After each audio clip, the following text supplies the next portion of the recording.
All right. This is episode 252 of the First and Frame Rate Show. I am Via Baller, and today we got a lot on deck. We're going to be talking more Atlanta Falcons. We're definitely going to be talking about the Georgia Southern Eagles. I'm very excited for the Georgia Southern Eagles. As you can see, my attire. Before I get into anything, I'm going to let you guys know this is not a paid advertisement. But the guys at Southern Exchange, excellent place if you want to get any Georgia Southern gear.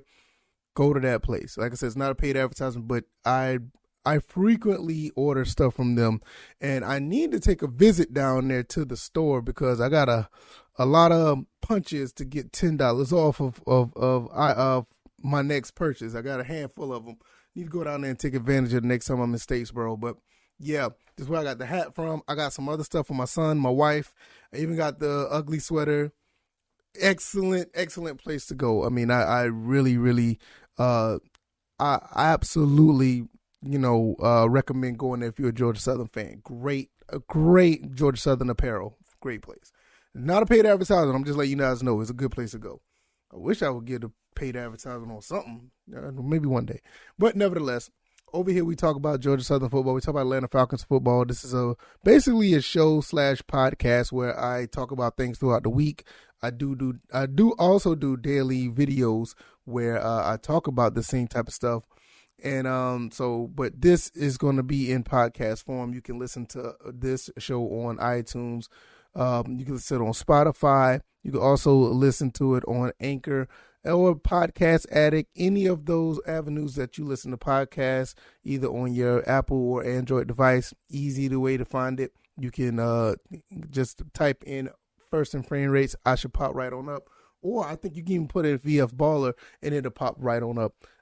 Either way, I really appreciate the support. Thank you guys for all the support that's been handed out lately. You guys are amazing as far as watching the content on YouTube, where this podcast will always be on YouTube. If you are watching on YouTube, this will be in video format. And just spreading the message of what I'm doing over here and what I want to do as far as putting awareness to the football, my two favorite football teams here in the state of Georgia. So I really appreciate it. Thank you guys so much. Also, I do have a Patreon if you want to see how that looks as far as extra content. That's going to be going through another revamp. I know I said this a few weeks ago, but the beginning of the year and other obligations or other opportunities that has arrived, I may have to revamp that once again. So there haven't been any daily mini episodes over there, because there's a lot of things I'm going to have to do starting the beginning of the year. I will be talking about that later on this month, closer to the new year. But nevertheless, the two topics today, Coach Clay Helton, staff hires, who he's hired, and the aggressive recruiting that he's doing. It is amazing to see how things are turning around in Georgia Southern in quick fashion. Soon as the season was over, everybody was waiting to see what's going to happen. Gave it about a week or so, gave it a few days or so, and you start seeing things change. So I'm going to talk about that. Also, I'm going to talk about Arthur Smith, with him, the coach of the Atlanta Falcons. I've been hearing rumblings in the fan base and even in some areas of the low-level media. And I think, low-level media, I think I'm high-level. I think the other guys are high-level that do this type of content on YouTube as well. But when I say low-level media, I'm talking about as far as national stage or just the reach that that we have, because we want to have that big reach of the ESPNs and the Fox Sports, but we have our own circle. We are capable of reaching everywhere because this content goes all over the world, but we're still low level as of right now. It's not going to be long, but we are pushing to break through that ceiling. Nevertheless, there's been rumblings for people saying that Coach Arthur Smith may be a one and done, or they want him to be a one and done. They think they need to blow this whole thing up and start over. I'm going to give you my thoughts about that as well. And as a matter of fact, I'm probably going to start off with that because it's not much to really elaborate on that. But I would just say this.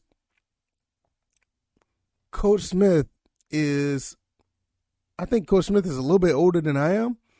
I mean, I'll be, I'll be 39 in a few days, basically.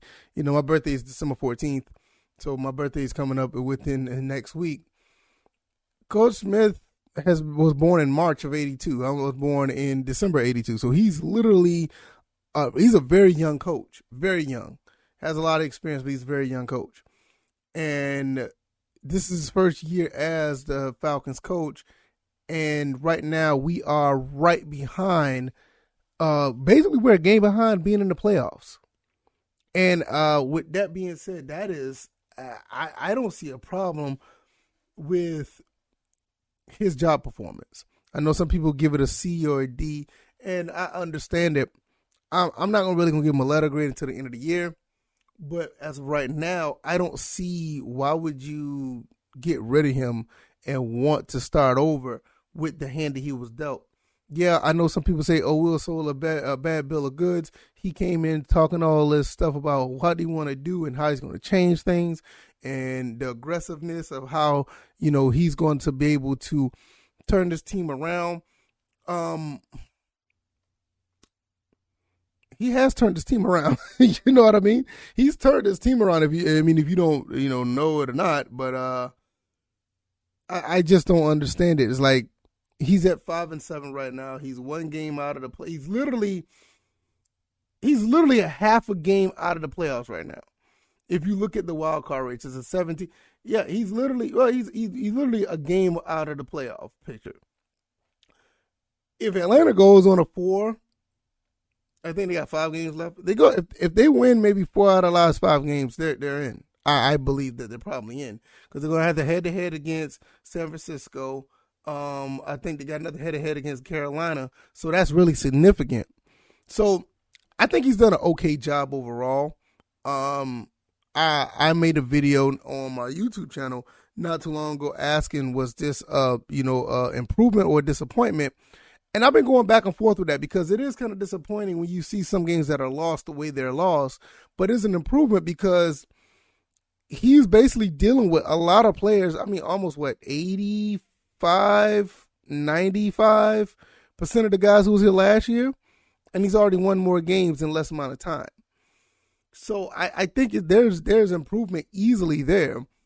And I don't see why not just keep him on for another year at least. I mean, year 2 is going to be really telling on how this team plays out because you're going to have more. You're going to be able to get rid of more people that he doesn't want. He's going to add more people that he can bring that he'll be able to bring in. I think the salary cap is going to be a little bit higher. So with that being said, he should be able to be. He should be able to establish himself more as the coach that he is and have his vision and his fingerprints more on the team. So I don't think he's one and then done. I don't subscribe to that at all. Actually, I believe that, you should give him at least personally, I think you should give him at least 4 years.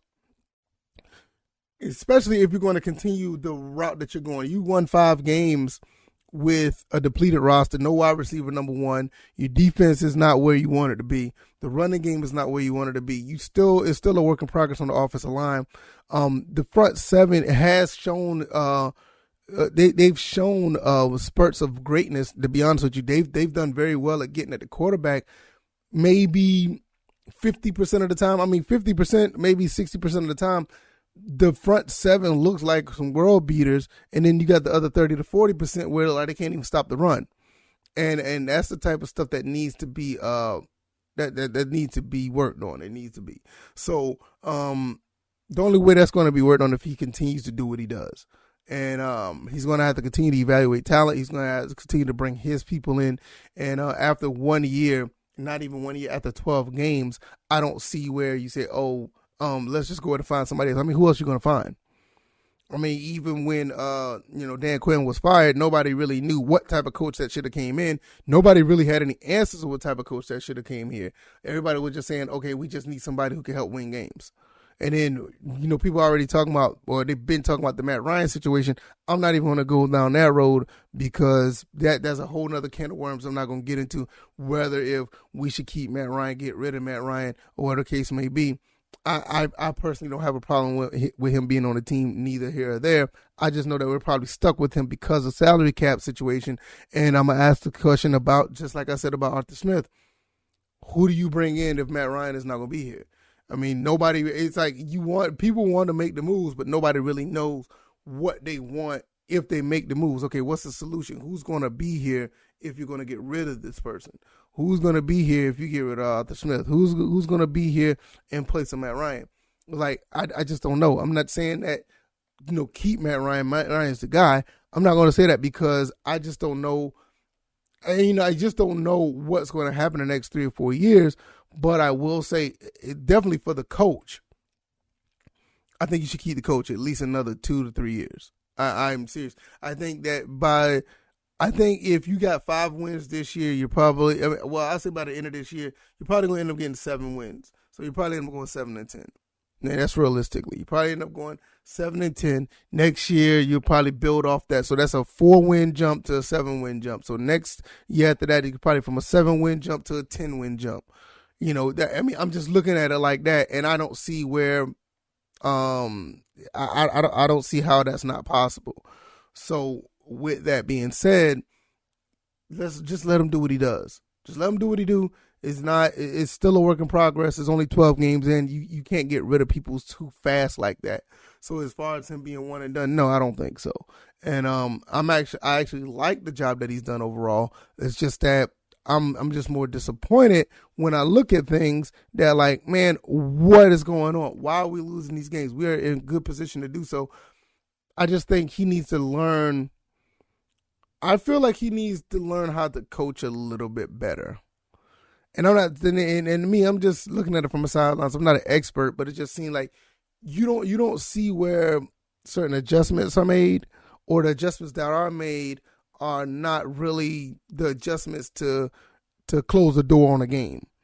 And it's not like we're blowing leads like in the past. It's just like, man, you got the opportunity right here. Let's get aggressive. And I don't see us getting as aggressive as we should at times. Maybe it's a little bit of being a little timid. I don't know. But I just think that all that stuff will work out. Like I said, this is his first year on the job. He's learning. I mean, even though he's been around for a while, but as head coach, you can tell it's a totally different beast. So we'll continue to evaluate as that goes. 5 games left.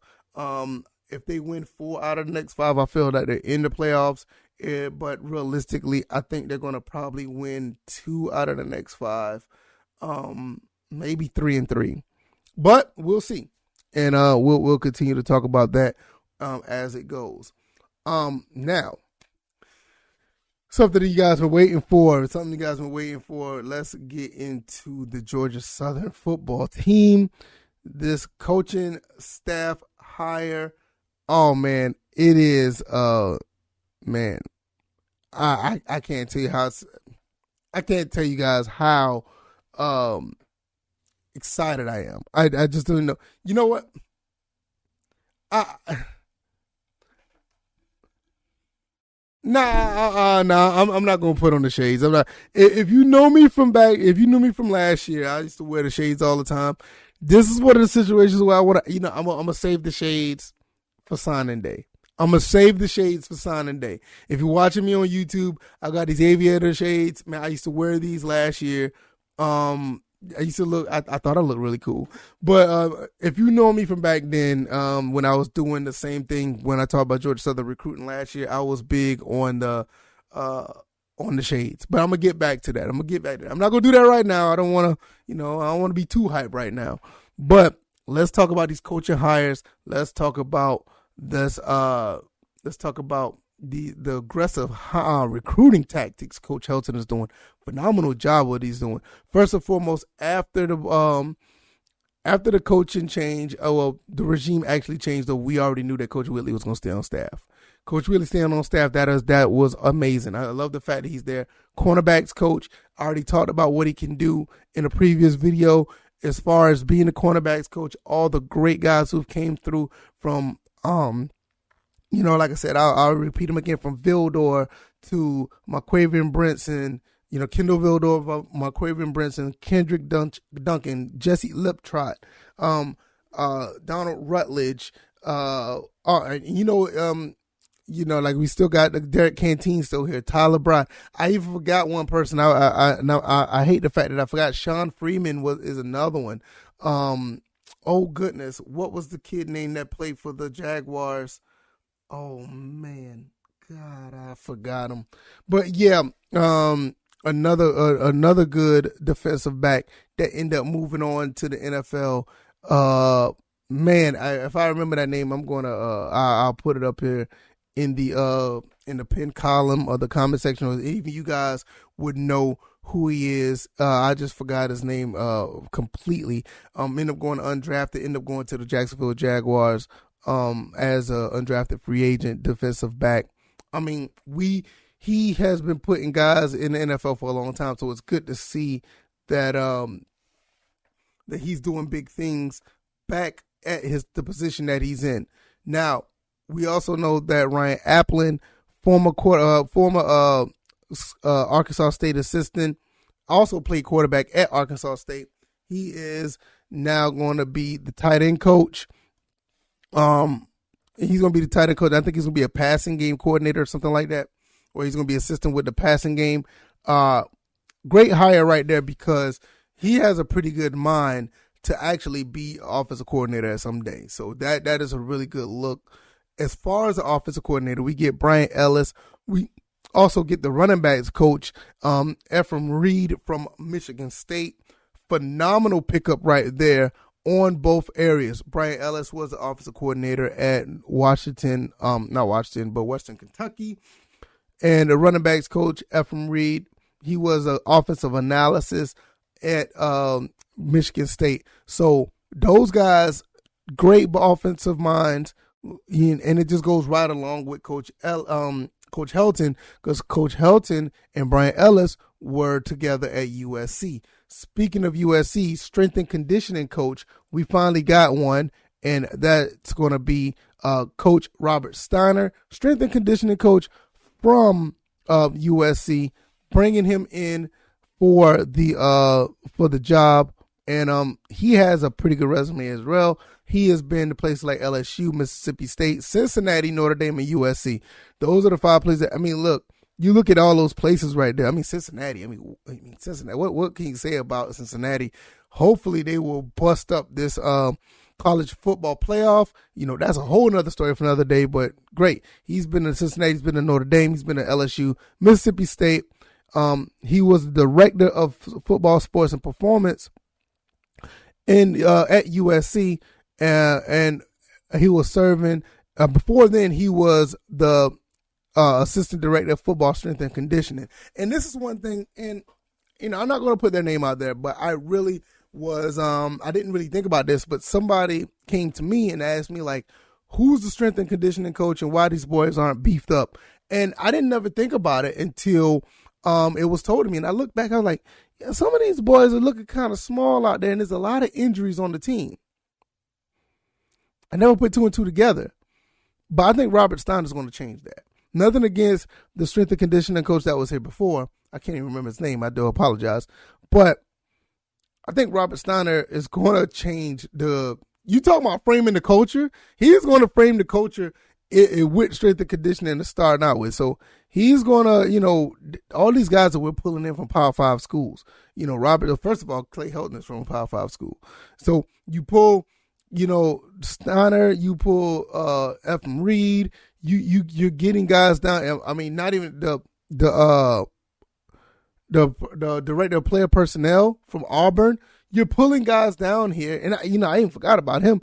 You're pulling guys down here that are ready to go off the drip. Ryan Smith, he's the general manager of Georgia Southern football. You got guys that are ready to go. These are not guys that are going to be learning on the job training. These are guys that have already been established, from the Kevin Whitleys all the way down to the Robert Steiners. All of these guys know what they're doing. Yeah, Ryan Applin is a group of 5 guy. Brian Ellis is a group of 5 guy. But Brian Ellis has coached, was offensive coordinator at USC, so we have a lot of experience here. And I think that when you talk about changing the mindset of Georgia Southern, I'm going to tell you right now, the option is probably going to be ran a little bit, but I'm looking at the way this thing is setting up. It's gone. It's officially going to be gone. No more days of under center triple option, no dive option. We're going to be very aggressive at what we do on the field offensively. One thing I don't like right now, we do not have and we do not know who the defensive coordinator is going to be. This only leads me to believe, and I don't know, and I'm not really sure. Maybe by the time of this recording, by the time you hear this, you will probably have a defensive coordinator. But right now, we don't know. But this leads me to believe that we may get a defensive coordinator that's on the staff of one of these 4 teams left in the playoffs. Or, I'll back up. Maybe they're one of these teams that's actually doing a bowl game right now and probably going to wait till after that bowl game is over. Now, me personally, I would like for it to be one of these teams that's one of the last 4 left in the playoffs. I would love that, but I think I set that bar a little bit too high because there are other teams that are playing bowl games later on this year and into next year that they probably don't want to tamper with that particular team right now, kind of like the NFLS type thing. So we may not get that information. But we never know. We may get, that information by the end of the week.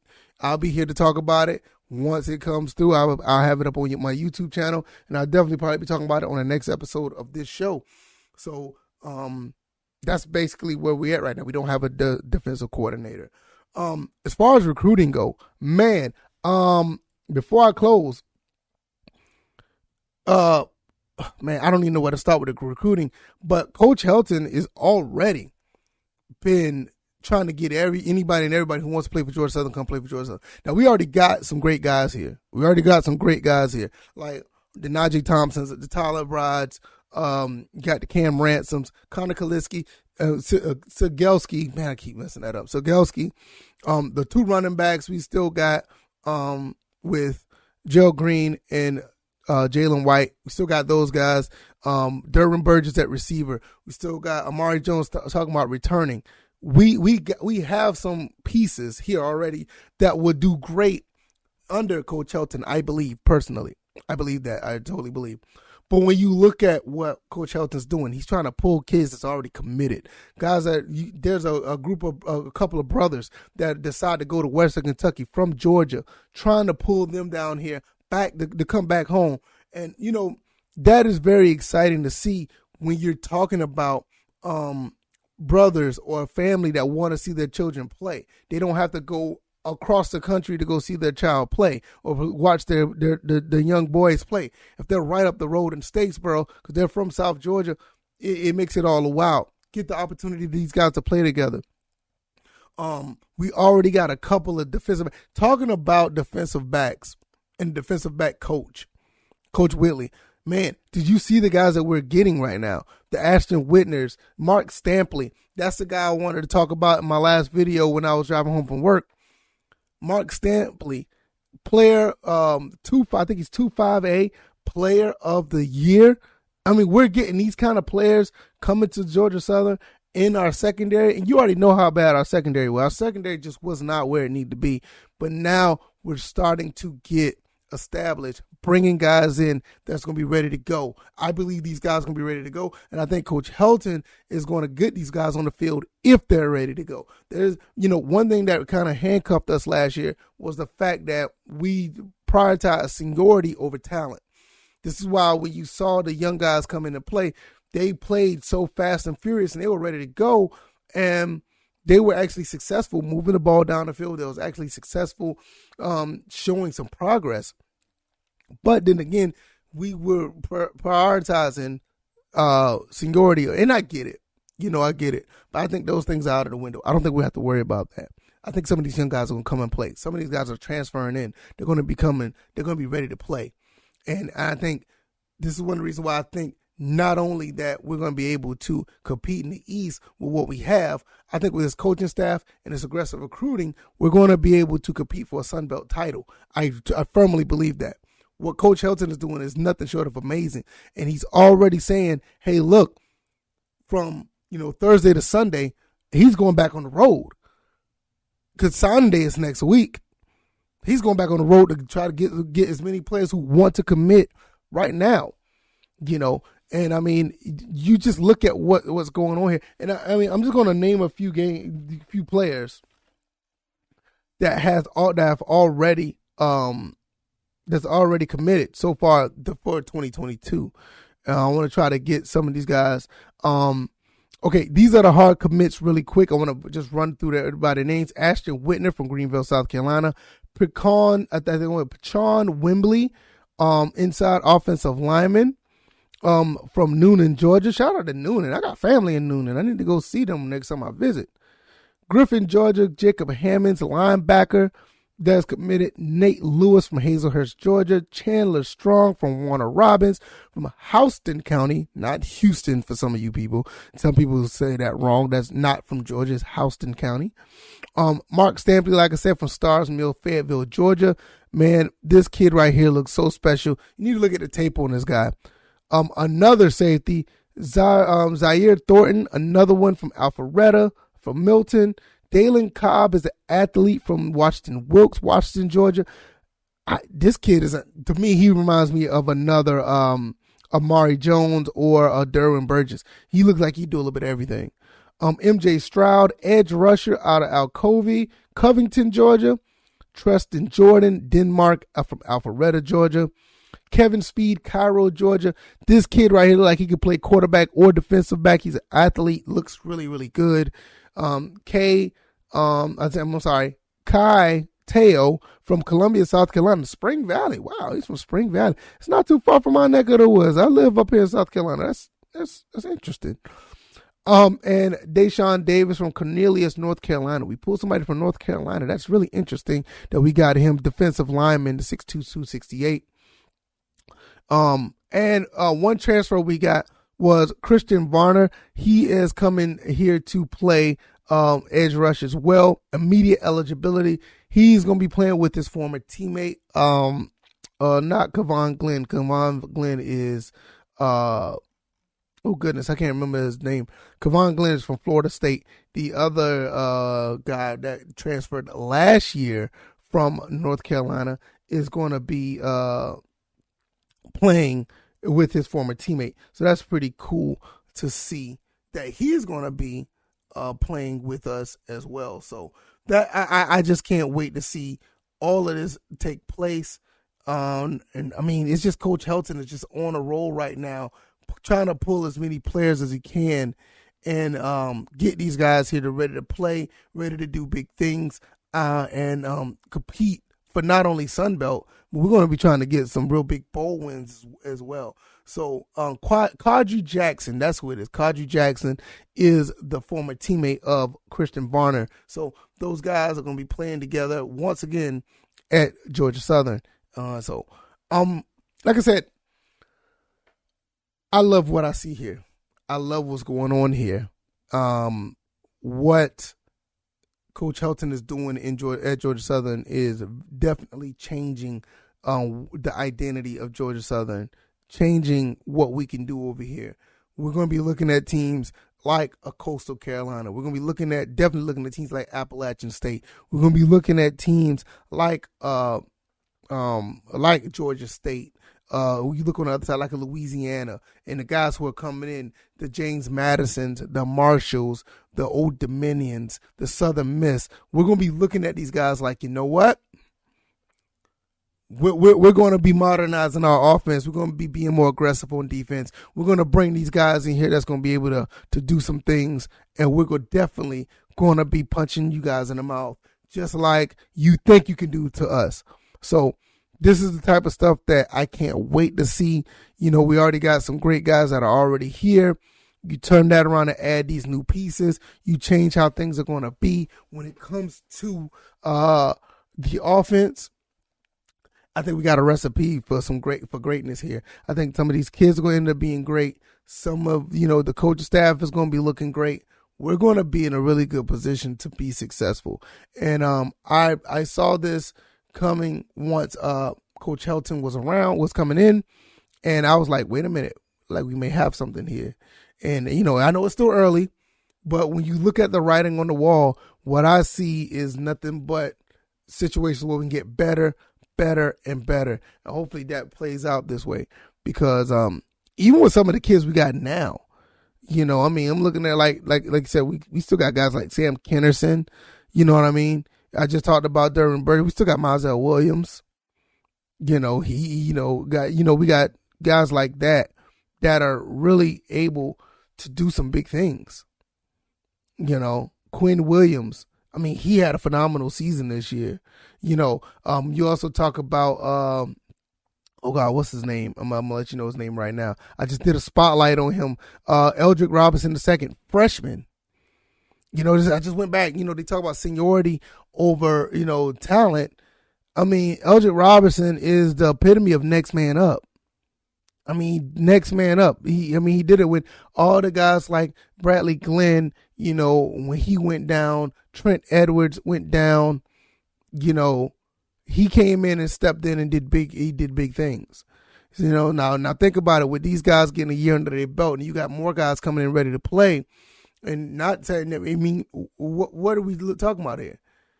We're talking, I can envision a turnaround really quick. I don't see where that's going to be, where that can't be possible, so I'm really, really excited. Hopefully you guys are excited as well.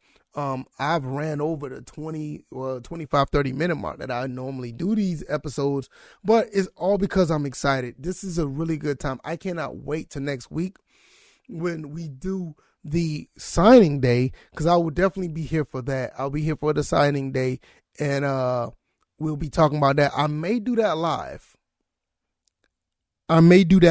So we'll talk about that once we get to that point. Hopefully you guys enjoyed this episode. I thank you guys enough. Shout out once again, always, the gear that I purchased from Southern Exchange is not an ad, but if you want Georgia Southern gear, I highly recommend going to those guys. They make very, very good, very, very, very good Georgia Southern apparel, as you can see. Look, the sweater, the hat. How could you not like the hat? The hat this is what it is right now. I got some other clothes. I got some other apparel that I'm going to be sporting down the road as well. So, man, I'm going to have to buy some more stuff from you guys, man. I just have to. So that's pretty much the close of this podcast. I really appreciate it if you made it this far. Thank you so much. Don't forget to give this podcast a 5-star rating. If you don't mind, give it a 5-star rating. Hit the like button on the YouTube channel if you haven't already. Subscribe to the YouTube channel if you haven't already. And thank you guys. I really appreciate it. Check out all the other content I have, not only over here, but on my gaming channel. I do a gaming channel as well, as you can see behind me if you're watching on YouTube. I got a lot of gaming stuff. So I will see you guys on the next one. Thank you guys for the support. You guys are amazing. I really, really appreciate it. You guys take care. You guys be blessed. And peace.